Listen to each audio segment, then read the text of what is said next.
There is nothing wrong with your internet. Do not attempt to adjust your settings. We are controlling the podcast. We control the squealing and the screams. We can make your heart flutter, your eyes blur from tears, or sharpen your mind to crystal clarity. For the next hour, sit back. We are in control of what you hear. We repeat, there is nothing wrong with your settings. You are about to experience the awe and mystery known as the female mind. You are now entering the Fangirl Zone. Hello, everyone, and welcome to episode 46 of Sci-Fi Talk on the Fangirl Zone, a podcast where we discuss shows on the Sci-Fi Channel. I'm Sean, Fangirl S. And I'm Steve, and tonight we'll be discussing episodes 5 and 6 of Van Helsing.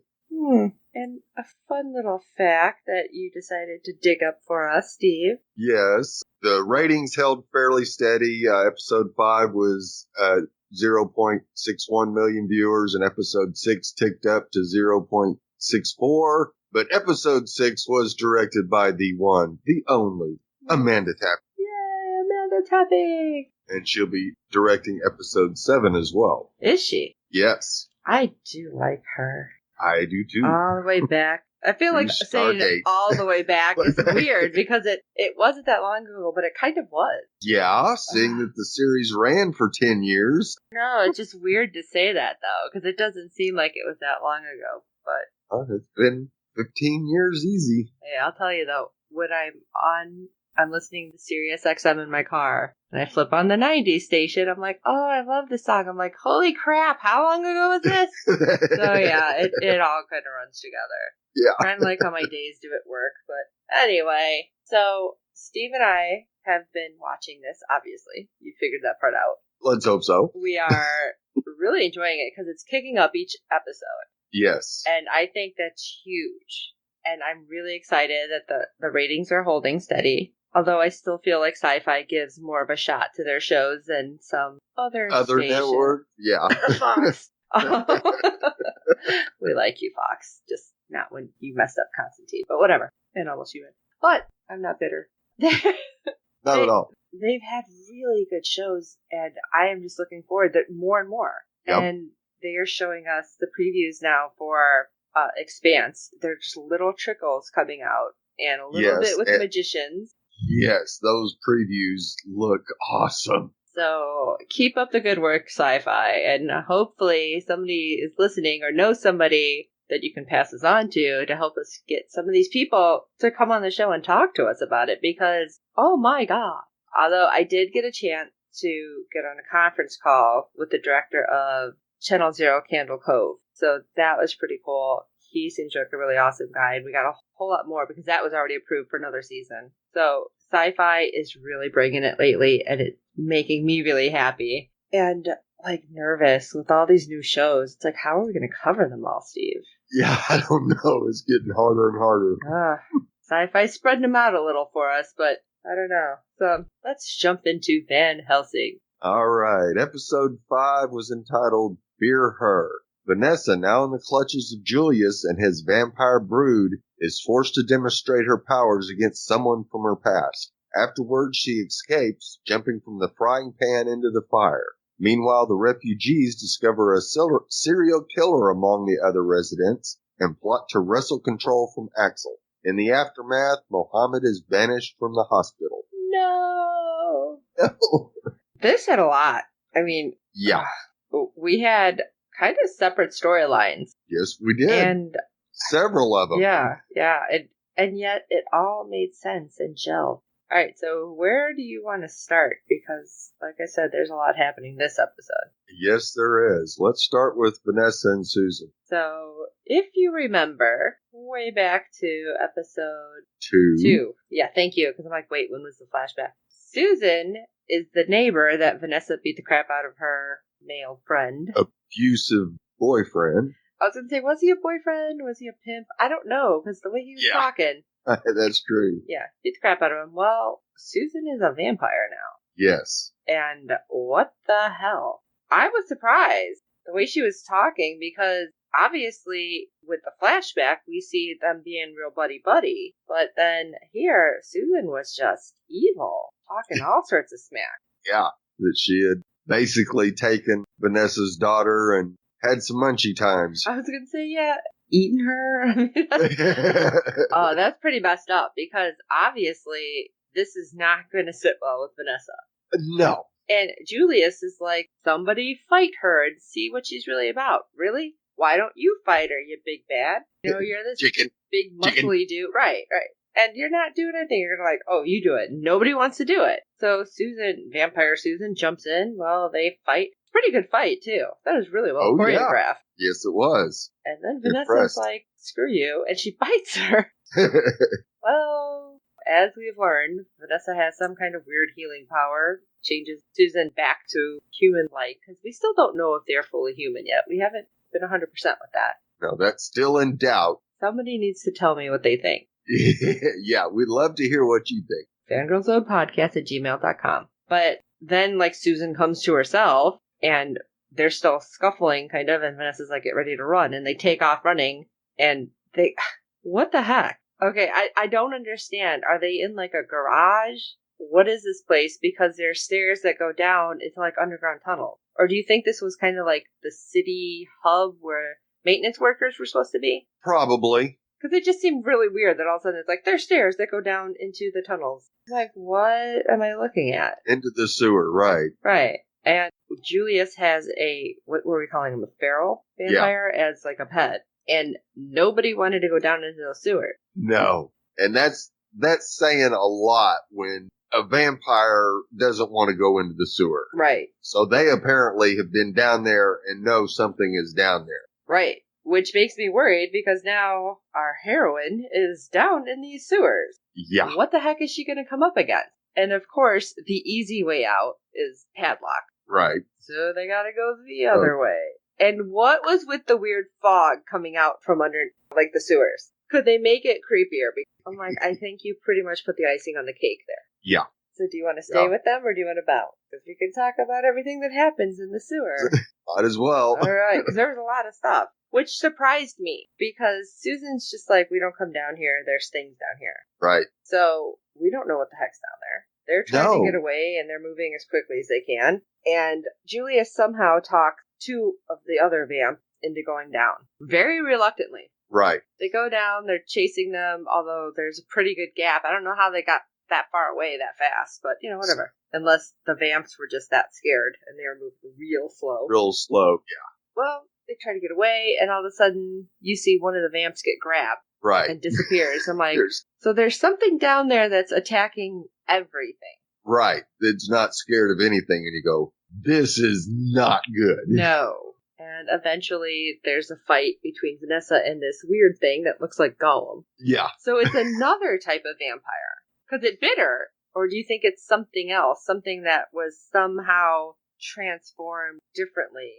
Well, I still think it's a vampire. I don't know. The claws that it had on it were, yeah, I guess it could be another strain of vampire, but it was pretty spooky. It was. It was creepy. But they're off and running, and hopefully they'll get where they need to go. Right. I don't want to go too far, because I think I already started to slide into the next episode. Yeah. Because they go together so well. It's like the storylines just like meshed. You don't feel like there's a big break in between the story. No, not at all. So I apologize if I just slid into the next episode. What we're talking about both, guys. Right. All right. Let's move over to Axel and Brendan. Oh, jeez. I'm just going to say John's an ass, even though we're not talking about him, because there is now tension with Axel and Brendan. Right. I think tension's a good word, although it's probably a lot worse than that. Well, yeah, especially after their own medic, who was injured, ends up getting killed. Yeah, that'll put a damper on your day. It's pretty messed up because we still, at this point, have no idea who the serial killer is. Right. This medic was killed and the finger was taken too, correct? Yep. So that's how we know it's a serial killer. I am still all about saying it's John. Just because he's such a douche.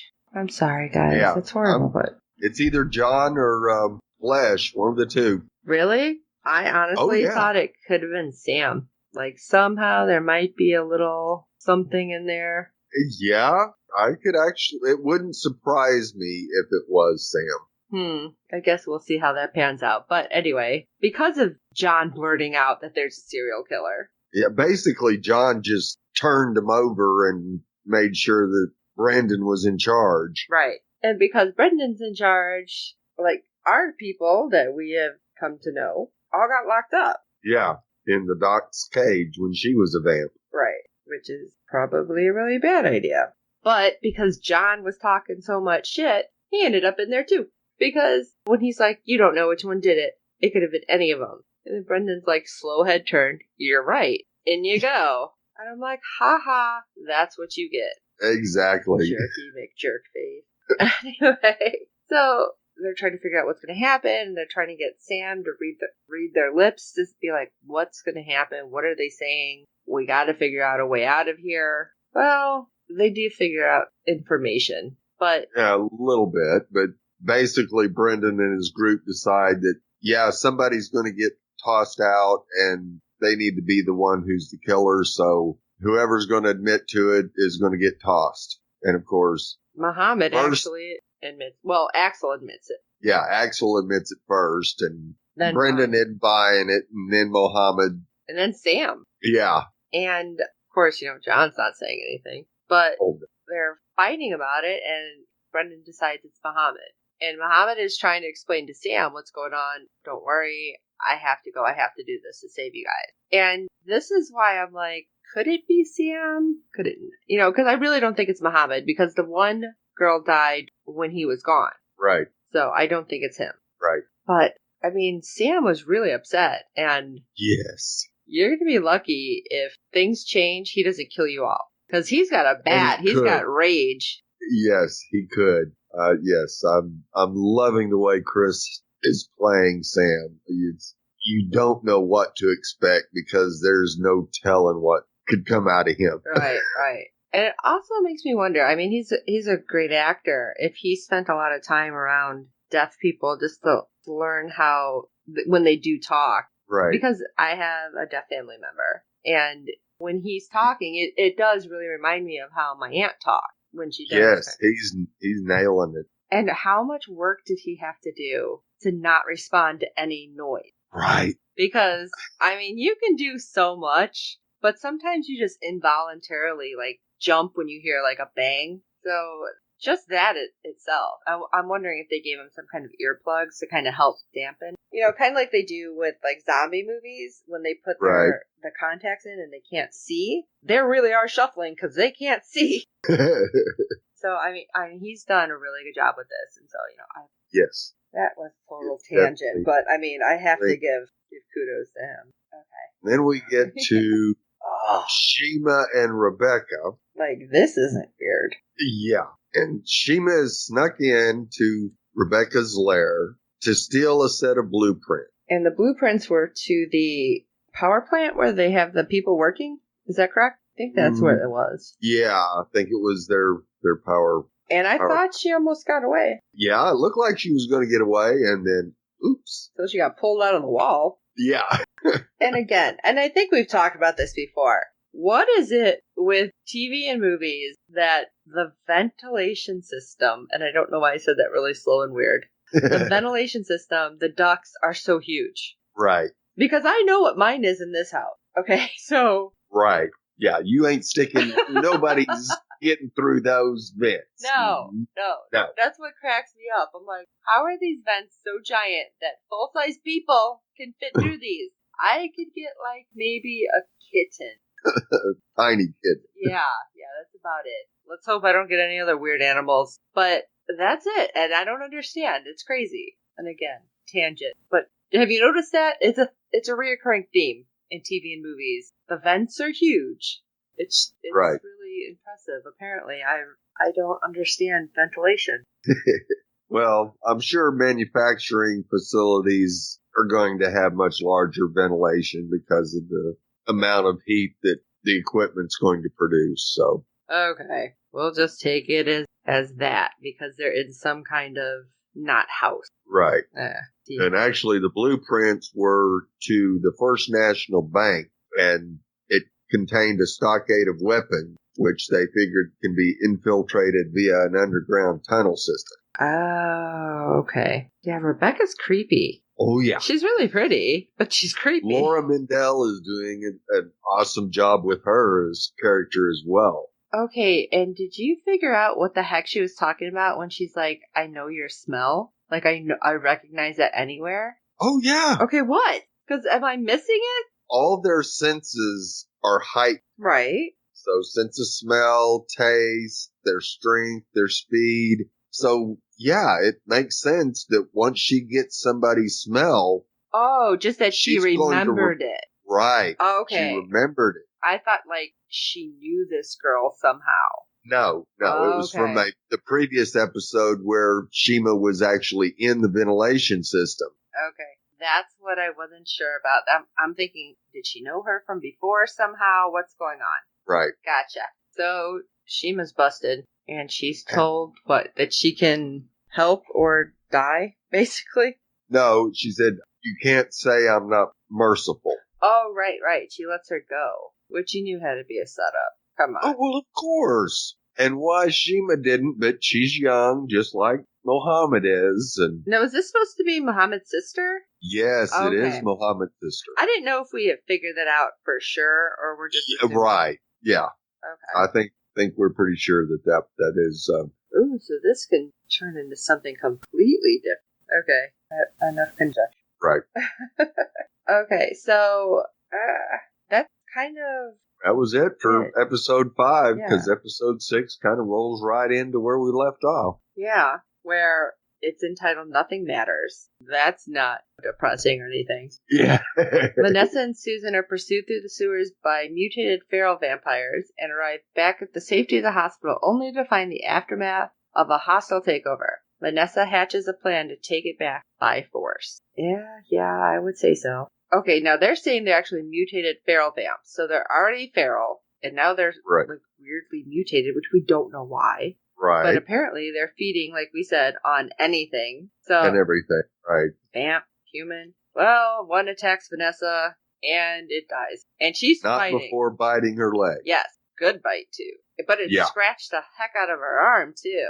With, like, those weird claws you were talking about. Right. And Susan is like, I can help you. Don't worry, I'll protect you. Because she protected Susan. So it was really sweet that happened. But it's like, I'm weary. Because it's like, okay, is Susan really back to her normal self? Right. And she does say that, that was just the bitchy vampire that was talking. That wasn't me. Your daughter's, last time I seen her, she was safe. Right. So, I mean, we at least know that at some point she did see her daughter and she was safe. So hopefully things are still good. Although, like last episode. They had taken her to the police station. And when it finally dawned on me that if maybe whatever happened to Vanessa, happened way back, then her daughter might be immune as well. Right. That light bulb went off. Well, after I've watched it. I don't know. It was sweet and interesting. And then somehow Vanessa knows what the codes are on the tunnels because of a bus route. Well, she knew the locations of where the bus, because of the bus route, she recognized the numbers that had to be painted on some doors. So she knew where you go down a little further from where they were and it'll take them right on up. She knew that there happened to be a way up. Okay. It still seems like she knows a lot about the sewers, Yeah. Well, she rode the bus. She knew about the bus line, and I guess that one stop was her stop. So she apparently had seen that, there was a way down into the sewers from that bus stop. Okay. Yeah, a little bit of a hand wave. Yeah. It's like, all right. But they make it back to the hospital. Vanessa is not healing. Nope. So Susan, after they get inside, Susan's like, we need the doctor. I love how everyone's not like, how did you get in? Why didn't we change the codes? What the hell is going on? It's like, okay, people, you have crazy vampires. You have people who might well be compromised out there, and you didn't change the code. Good for our people, bad for you. Yeah. And let me say this, too, because Muhammad is banished. Muhammad knows how to get in from down through the garage. I'm kind of shocked he didn't try to find his way back in. Right. I mean, I thought he was going to and kind of be the savior. Right. But that didn't happen. No. He's actually out there. Right. But he does return to the place where Vanessa was taken and finds her shotgun. Yes. So at least he's got some form of protection. Yeah, now. he has some weapons. But anyway, back at the hospital. So they get Doc. They pull Doc out of the cage to go help Vanessa. And of course, Doc has to kind of whisper and tell her what's going on and try to figure out how the heck she's not out. What's wrong with her? How the heck is she going to fix her up? Because she's just not healing, like I said. And they're like, all right, we got to find a way to do something. We'll work this out. I think I have a plan. And of course, Susan's like, whatever you need. And I'm kind of shocked that Brendan isn't like, guys, I don't have any problems with you. You helped us. I can free them now that you're here. Something. Right. But nothing came out of him that way. No, not at all. And actually, when Catherine and Callie are out exploring. Oh, yeah. I almost forgot about this. And they come to a door that's marked keep out and stay out. And Callie walks right up to it and turns the door handle and... Almost had her head taken off. Yeah. Good thing she's short because she's a child. Yeah. If it had been Catherine, she'd been cut in half. Well, then Catherine's all ticked off about it, and she's like gonna tell Brendan, so Brendan is gonna go get Axel. It's like, well, what else is booby trapped? Well, hello, there's vampires out there. I don't want them in here. Exactly. I mean, that's a stupid question. Of course I have stuff booby trapped. Any way in is going to be booby trapped. And Catherine's all ticked off. Well, she could have died. Why did you go where it says do not enter? Don't go this way. Turn back now. It's like, all right, if you're going to do something stupid, well... It's on you. Right. But she's ticked, and she's going to try to kill Axel, which she does. She does try to stab him. Oh, yeah. She does come back later and cuts him pretty good. Yeah. And can I just say, Brendan is kind of a crap leader because he is not rationing the food. He's like, whatever, eat. I know you guys are hungry. Hello, that's all the food you have. Yeah. Dumbass. I'm sorry. That was irritating me. Yeah. But there is, of course, a little bit of a turnabout at this point because Axel figures out how to get out of the cage. Right. Basically, Vanessa whispers in Doc's ear this plan, and when she gets put back in the cage, she tells it to Axel, and so Flesh starts working on removing the grate. And Nicole volunteers. Right. And I got a little worried when she's like, oh, I'll do it. I'm like, oh, crap. I don't know why certain characters just make me worried when they're like, oh, I can help. It's like, can you? Can you really? But there's a whole turnabout with everything that happened. And unfortunately, some of Brendan's people didn't make it. Right. Yeah. Axel goes off once he gets out and cuts the generator and the lights. So, yeah, that's he takes about half of their crew out. Yeah. And I'm sorry, but with Brendan at that point, you don't have to do this. Really? You were sending us out to die. You sent Muhammad out without any weapons, without any food, with nothing. Right. And they were planning on executing the rest of them. Well, see, that's where the question is. That's what Sam said they were going to do by reading their lip. Right. But we're not 100% because Brendan's like, I never said that. Right. What if he really didn't? Exactly. But at this point, it doesn't matter because your people are done. Yep. Now, Vanessa convinces Callie to play hide and seek, keep her out of harm's way. And unfortunately, by the end, she decides she'd rather be with the other people than with Vanessa. Now, I got scared that she was going to end up in one of the booby traps. Right. I was like, crap. Yeah, she ends up going because she thinks that Vanessa betrayed her. Right. And Vanessa can't do much because she's laid up in the hospital bed because she's got something wrong with her after that weird mutant vampire bit her. So, last we see of Brendan's group is they're walking out the door. He did give them their weapons back, though, didn't he? I swear he did. Yeah, I think so. Because I want to say he said something along the lines of, this is more than you did for Muhammad. And he tells them, well, if you can make it out of the city, you guys might be okay. Yep. Yeah, that's not a death march, though. Thanks, Axel. But, I mean... Well, at least Brendan's group ended up in a lot better place than the Resistance. That's true. Because they go into the bank and... Well, it was a trap. It's a trap! It's a trap. Yes. And Campbell and Shima are really the only ones that make it out alive. And that doesn't last long. No. Because Rebecca wants Campbell to provide her information about this person named Taka. Which, of course, she's like, I don't know what you're talking about. And, well, it actually gave Rebecca information. Or I would never give him up. I don't know. It was something random, but she basically reinforced that, yes, he does exist. Yeah. Bad move, but what are you going to do? And Shima is still just kind of Shima. Yeah, scared to death. And now Rebecca tells her, you will lead us to the others now. Right. And, well, she can do it or she can die pretty much. We don't know what's going to happen. Nope. So is there anything else about these episodes that we missed? I know we kind of go through them quickly and I get nervous that we're missing stuff. Well, the very last scene, we see the doc cutting her finger and then sucking the blood and seem to be enjoying it just a little too much. I know, but it's this is when we're wondering, are they fully human or not? Right. So, this goes back to show that, yeah, the ones that get changed may not be all completely human after all. Hopefully they'll tell us something. Right. I guess we have to wait and see.